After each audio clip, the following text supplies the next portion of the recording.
Hey, this is Joel, Dutch Nets fan, coming to you with another episode of Nets Level with Dutch Nets fan. You can follow us on YouTube, on our YouTube channel, HoopSpaces. And you can also follow HoopSpaces on Twitter, at HoopSpaces.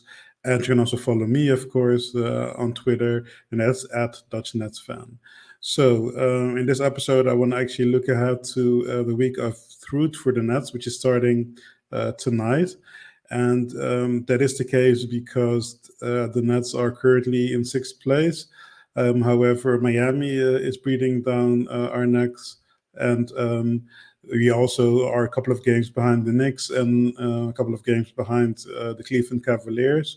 So, yeah, my feeling, and I think a lot of Nets world feels the same, is that this week is going to be very deciding for what team the Nets is going to be for the rest of the season. It's going to be a team that's in the playoff hunt and has a real chance of getting into that 4 or 5 match. And that's going to be, a borderline play-in, right? And do we have to battle for the to hold on to the sixth seed or maybe even drop down into the play-in? Or is it just going to be awful and are we just going to be uh, barely a play-in team or maybe even drop out of play-in and playoff contention altogether? Everything is possible with this team. This team has been very inconsistent. So this is going to be a very important week. And will the real Brooklyn Nets please stand up? Um, if you look at the upcoming schedule, then you will see that the Nets will play the Cleveland Cavaliers tonight and on Thursday night, both times in Barclays Center. Then on Saturday, they will play in Miami against the Heat.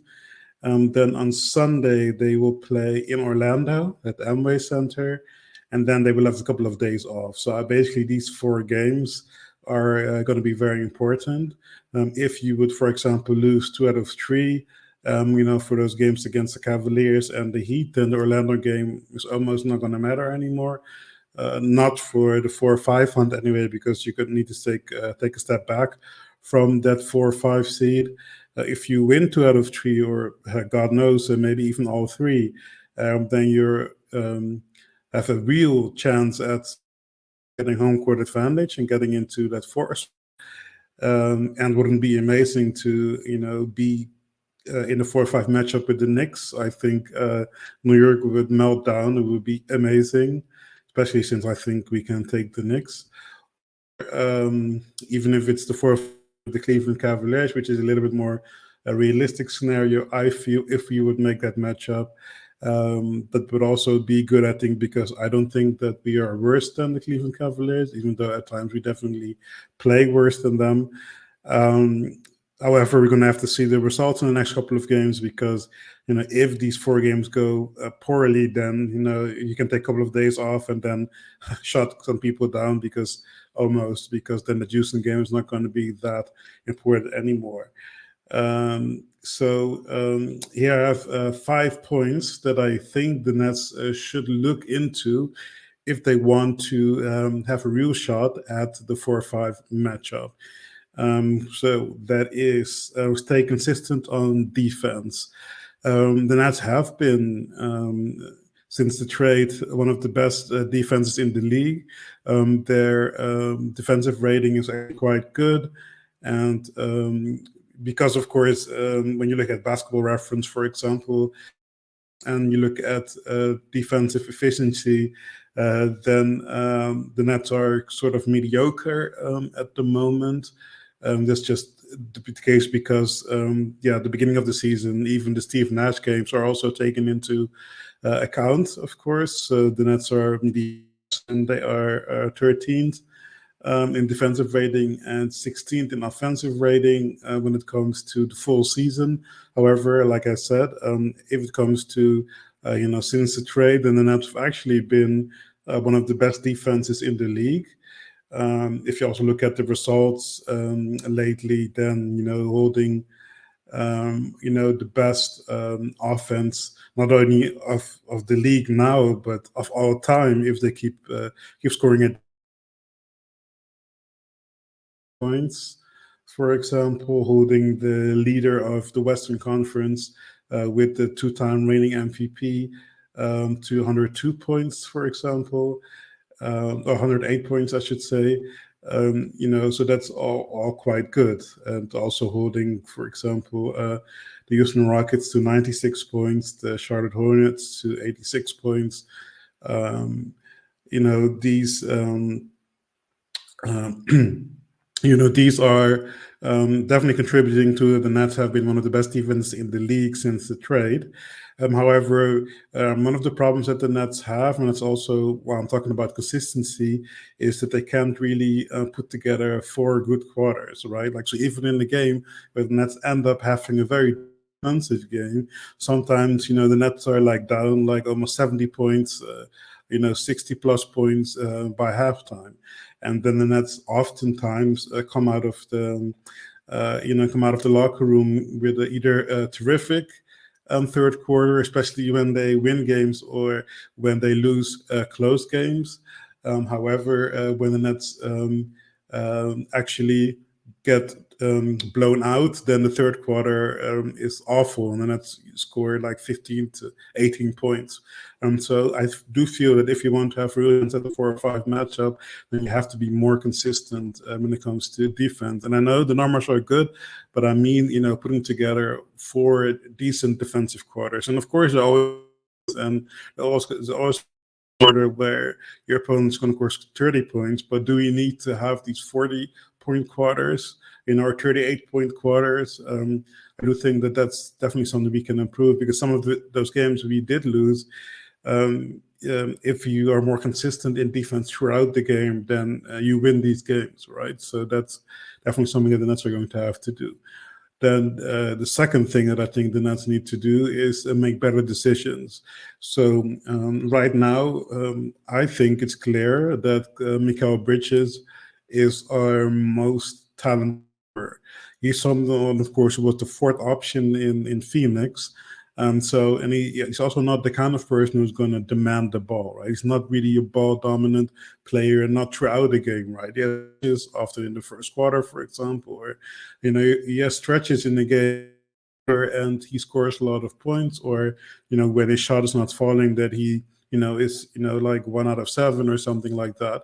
But then sometimes, especially late in the game, he doesn't get enough touches, right? And I understand that Dinwiddie is our point guard. He's a ball dominant player, and when he drives to the basket, many times good things happen. So I'm not saying that it's the end of the world when Dinwiddie has a higher usage rate than Mikal Bridges, or when Dinwiddie takes more shots or whatever. Then in the fourth quarter, then Mikal Bridges is not the end of the world, but it can be that the gap between Bridges and Dinwiddie in usage rate is huge, right? Like, that's not smart basketball. Then we're not making the right decisions. It cannot be, for example, and I'm exaggerating a bit, that in the fourth quarter, Dinwiddie takes 15 shots and Mikal takes 5, for example, right? Or it can be that the usage rate gap is huge between these two players. It's just not smart basketball. So that's definitely why I feel that the Nets are going to have to make better decisions. And another part of the decision making, I feel, is the way the ball moves, right? Like, I do feel that when the shots are falling, right? Because hey, Jacques Van wants us to take a lot of threes because he has faith in the 3-point shooting, and that's not completely unwarranted. But I do feel that when the shots don't fall, that then the decision making deteriorates. But when you see that, for example, mid range isn't working, or that the 3-point shot is falling, then you have to make better decisions, right? So you have to, change it up. I'm not saying that step away from the 3-point line. That also has to do with what the defense is giving you, of course, the opponent's defense. However, sometimes we're just not smart. You can't just keep chucking up shots when they're not falling. And I feel that sometimes, for example, there was this one game where the Nets had like 20, I think, assists in the first half, and then ended the game with 25 assists, right? Then if that's the case, then you're just not playing smart basketball. So I think, make better decisions throughout the game. If you have a hot hand as a team or not, I think that's definitely another part of decision making that's is going to be very important for this stretch of 4 games. Um, Point three is rotation. So Jacques Fans is still figuring things out, right? Like thankfully, Yuta Watanabe and a little bit of Edmund Sumner, but definitely Yuta Watanabe has been getting a little bit more run. I think he definitely deserves it. And um, let's see.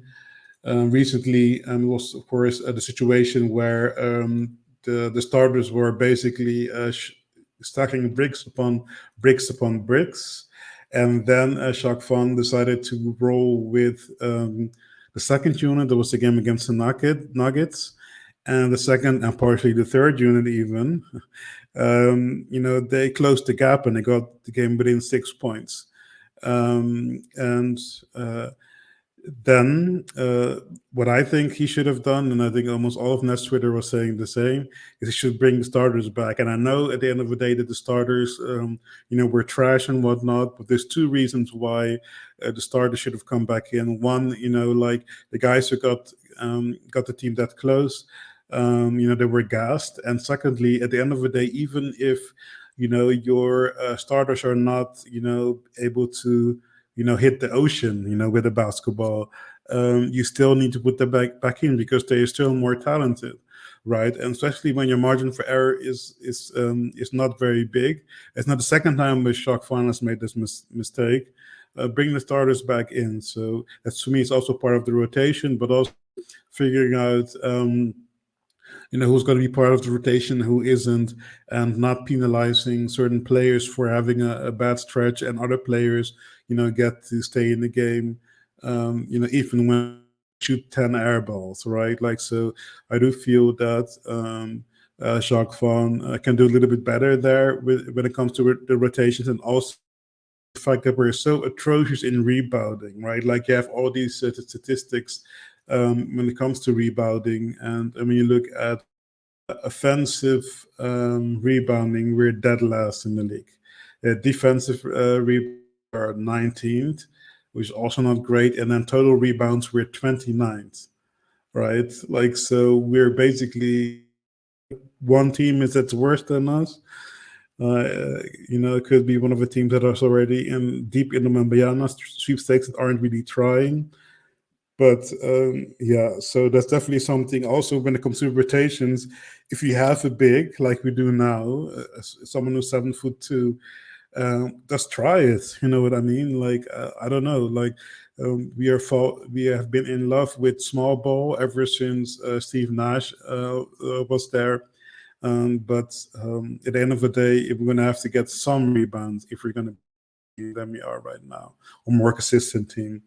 So point number 4, Cam Thomas. So I do feel that he is one of our most talented offensive players. He shouldn't be penalized, as I just said, when he makes bad decisions, because sometimes his decision making isn't great and he's not a great defender, and sometimes it seems that he doesn't try. However, you can't let such a talented offensive player go to waste. I do think that as a coach, it is your job to get the best out of your team. Cam Thomas is on our team. He is one of our best, most talented, I should say, offensive players. So I think we're going to need him, right? When we have these stretches where the ball isn't moving, when we have stretches where our field goal percentage drops down to the 20s, that's definitely a time where you need him, right? Like someone who can get you 40, right? So in that sense, I do feel it's Jacques Van's responsibility, to unlock Cam Thomas, right? So that's something that I think is a key point if we're going to be in the hunt for that 4 or 5 matchup. And then the final point is the sense of urgency. So I want to go back quickly to not putting the starters back in against the Nuggets. We have to have a sense of urgency of this is what we want, right? If you want to be a mediocre team who is maybe going to the playoffs, and if we do, then maybe we win the first round, but we have no chance anyway, then fine, right? Then you can just play out the game, give Daron Sharp minutes, give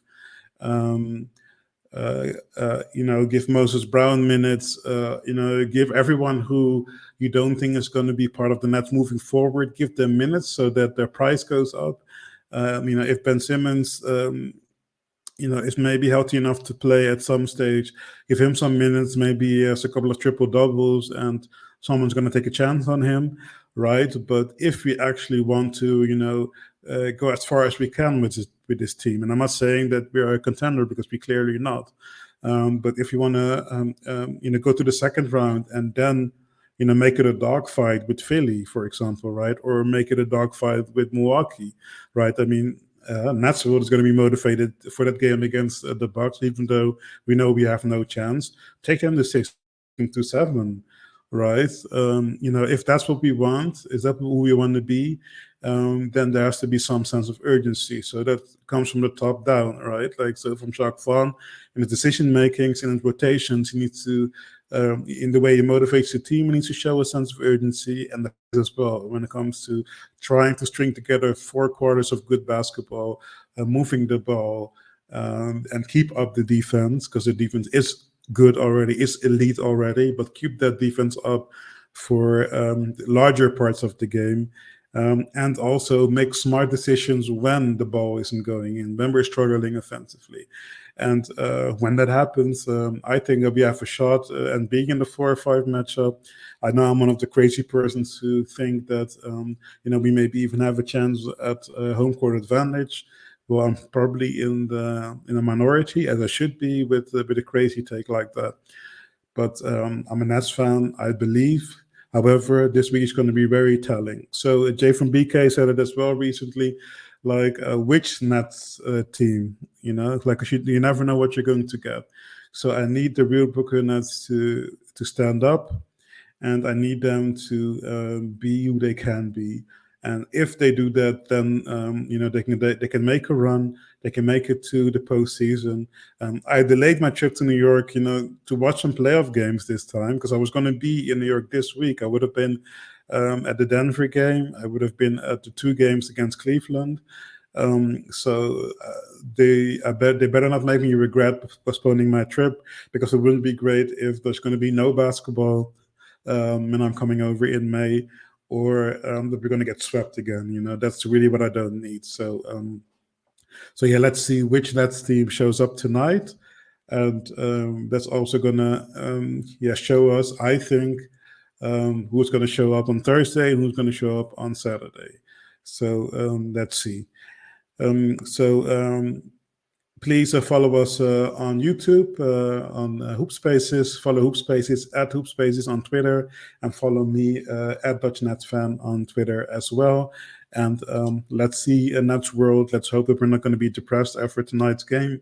And I'll put up another video after these games are over. And let's go Nets.